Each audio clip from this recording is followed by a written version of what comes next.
These are the tornado sirens in the Oklahoma City area, and they test these every 12 p.m. on Saturday.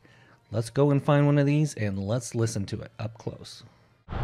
Okay, we are on the corner of Bryant and Memorial, and there's our tornado siren, and we got about 8 minutes before it goes off. I imagine it's going to be very loud. Probably don't need to be standing here. Let's go see if we can get any more information on it. Maybe the name of it or something. We got about 5 minutes before it goes off. It's got some antennas. That's probably how they set it off. Sometimes they have the name of the device on here, but I don't see it. I'm gonna get away from this thing because it's gonna be loud. Looks like we got some Amadas today. It is late November, so there's no threat of a tornado today. 11:59. It's almost 12.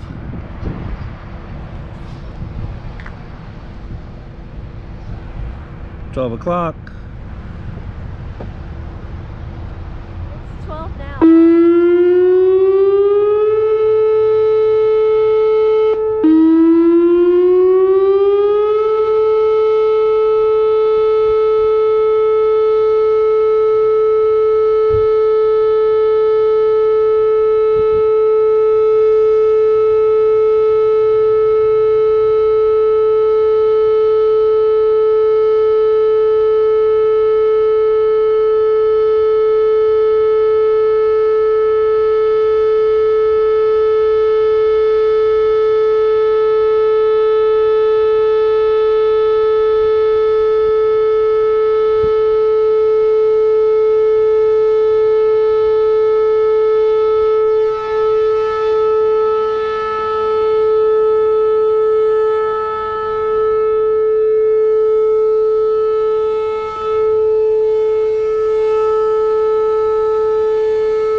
Imagine hearing that, and a tornado coming.